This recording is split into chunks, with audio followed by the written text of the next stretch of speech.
Fala pessoal, tudo certo? Bom, no vídeo de hoje eu vou trazer aqui para vocês uma questão muito interessante que é muito recorrente aí no universo de ITA, EM e Olimpíadas. É uma questão de lei de Gauss envolvendo um pouco de eletrostática. E ela aparece também em alguns livros russos, livros de ensino superior. Bom, vamos à leitura do enunciado então. Uma esfera uniformemente carregada, com densidade volumétrica ρ, contém em seu interior uma cavidade esférica. Encontre o campo elétrico resultante no interior da cavidade.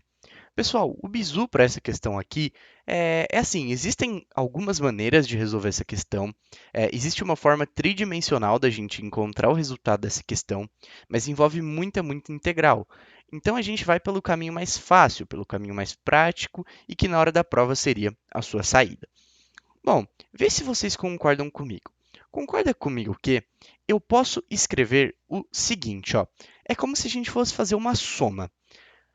Então, a gente vai aplicar aqui o princípio da superposição de campos. Então, dá uma olhada no que eu vou fazer. Ó. Eu vou aplicar a superposição. Então, ó, aplicando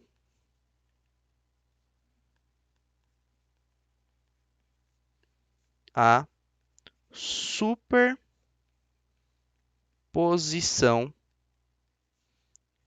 de campos. Olha o que isso aqui vai me gerar. Pessoal, vê se vocês concordam que... Deixa eu até copiar esse desenho aqui. Ó. Eu vou copiá-lo. E aí eu vou pegar só essa figura aqui. Ó. Pegar só essa figura. Vocês concordam que eu escrever essa esfera aqui, lembrando que elas estão uniformemente eletrizadas, com uma densidade volumétrica ρ. Então, aqui tem ρ de carga, né? E a gente já vai discutir melhor isso. Aqui também tem ρ, a outra também tem ρ. Concorda que eu escrever, e aqui eu posso pegar do centro até um ponto aqui que eu vou chamar de um ponto qualquer, e eu vou chamar essa distância de Azinho. Vocês concordam comigo que eu posso escrever isso aqui como uma igualdade? Mas, Enzo, não é a mesma coisa. Bom, vocês têm razão, ainda não é a mesma coisa. Mas vocês concordam comigo que se eu fizer o seguinte, ó, se eu escrever isso aí, que eu acabei de escrever, mais esse pedacinho aqui, mais essa cavidade, isso aqui vai ser uma igualdade? Então, ó, vê se você entende o que eu fiz. Eu peguei uma esfera completa, que eu sei como calcular o campo dentro dela, e a gente já vai discutir melhor do cálculo, e eu igualei isso a uma esfera com cavidade, que eu não sei como calcula. Isso na física é muito comum, quando a gente não sabe fazer algo, a gente adapta. E aí eu peguei uma esfera pequenininha, que é justamente essa cavidade, que eu também sei como se calcula.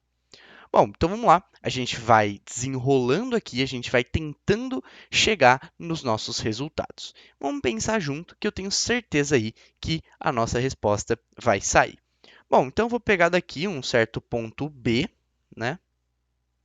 Então, considerando que aqui eu tenha um vetor Bzinho, tá certo? Um certo vetor Bzinho. Pessoal, antes da gente continuar e dar sequência aqui, o que a gente tem que discutir? A gente tem que discutir como calcular o campo elétrico dentro de uma esfera. Bom, dentro de uma esfera com densidade volumétrica ρ. Primeira coisa, vamos lembrar aqui e ter uma leve noção, para quem não sabe, que esse ρ vem a significar. Pessoal, esse ρ, como o próprio nome diz, densidade volumétrica de carga. Bom, então isso basicamente vem a ser a carga dividido pelo volume. Bom, isso faz sentido. Se eu pegar a carga e dividir pelo volume, eu vou encontrar a densidade volumétrica de carga. Ótimo, beleza. Então vamos guardar essa expressão aqui.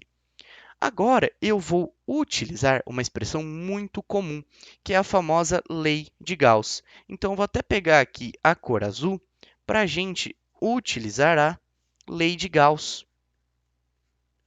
Lei de Gauss. E olha que interessante a lei de Gauss me diz. Deixa eu só arrumar aqui, ó. Olha que interessante a lei de Gauss me diz. A lei de Gauss diz que a integral vou até pegar de azul aqui, ó, a integral numa superfície fechada. E aqui eu vou considerar uma superfície fechada qualquer, tá? Ah, Enzo, eu não entendo cálculo diferencial integral. Pode ficar tranquilo que aqui a gente não vai utilizar. É só para a gente escrever na notação correta. Eu sei que tem algumas pessoas que já estão mais avançadas, que vão utilizar duas integrais fechadas para escrever numa superfície S, mas aqui eu vou fazer da forma mais simples possível. Bom, a integral do campo elétrico vezes o cosseno do ângulo formado entre o campo e a área, ou melhor, um diferencial de área. Enzo, o que significa esse diferencial de área? O diferencial de área significa que eu estou pegando uma parte muito pequena. Então, é como se eu pegasse essa esfera aqui, que eu vou até chamar de esfera 1, essa daqui é a minha esfera 2, tá? A minha esfera 2 e essa daqui a minha esfera 3, é como se eu pegasse e dividisse ela, a esfera 1 no caso, em infinitos pedaços. Então, vem e divide em infinitos, infinitos, infinitos, infinitos pedaços. E aí eu vou pegar um elemento infinitesimal dessa divisão que eu acabei de fazer. Porém, olha que interessante, olha que incrível é a ferramenta do cálculo diferencial integral. Eu estou pegando um pedaço infinitesimal de área, ou seja, um pedaço minúsculo aqui dessa área para analisar, e depois eu vou generalizar ele. Mas, Enzo, como assim generalizar ele? Eu vou pegar e dizer que ele é válido para toda superfície. E é isso que essa integral aqui vai fazer. Essa integral ela serve justamente para generalizar, entre aspas, esse diferencial de área. E isso aqui, Gauss diz para a gente que é igual a carga no interior da gaussiana, da superfície fechada, dividido pela permissividade elétrica. Alguns autores aí costumam colocar como E, epsilon, eu costumo colocar como epsilon zero, fica a seu critério. Bom, pessoal, então vamos dar uma arrumada nessa expressão e ver o que a gente pode considerar e não pode considerar. Nesse caso aqui, a gente percebe que o cosseno formado entre o campo elétrico e o diferencial de área, ele vai ser 1.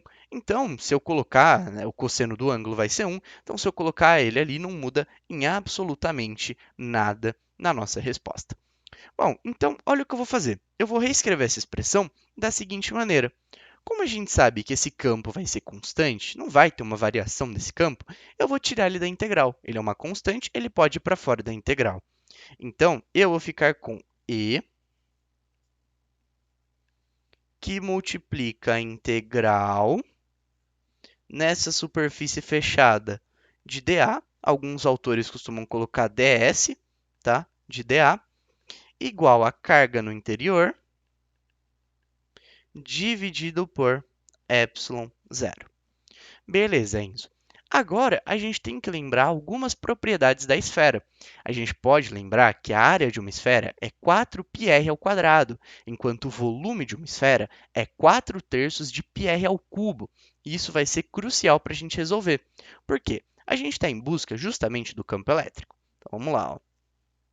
O campo elétrico vezes. Pessoal, vamos integrar aqui, nessa superfície fechada, o diferencial de área. Porém, pessoal, quem vai ser o nosso diferencial de área? Vai ser 4πr².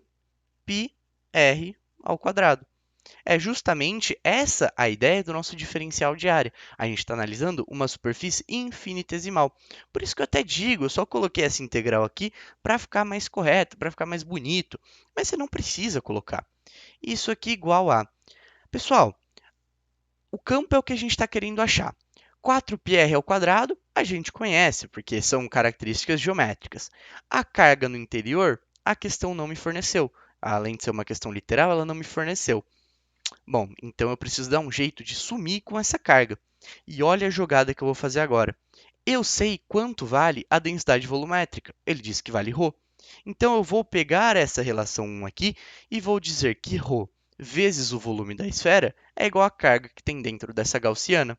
Então, olha aqui que interessante. Eu vou pegar ρ, vou multiplicar pelo volume da esfera, que é 4/3 de πr², e vou dizer que isso aqui é igual à carga no interior da gaussiana.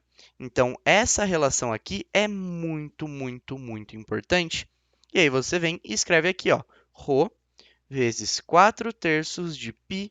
r ao cubo. Isso aqui você pode até colocar dividido por epsilon zero. E agora, pessoal, você pode tirar 4πr ao quadrado da integral, porque são termos constantes, e essa integral, por consequência, vai sumir. E aí você vai ficar com o seguinte resultado. E, nesse caso aqui, vai ser... Olha aqui, você pode cancelar 4π e 4π. Você pode cancelar r ao quadrado com r ao cubo. E você vai ficar com a seguinte relação. Você vai chegar que esse campo E vai ser ρ vezes r dividido por 3 epsilon zero. Nesse caso acima, que é o que a gente está analisando, você vai ter ρ vezes esse vetorzinho A dividido por 3 epsilon zero. Pessoal, esse resultado é muito importante aí de você ter na sua cabeça. O campo elétrico dentro de uma esfera vale ρ vezes o raio dele dividido por 3 epsilon zero.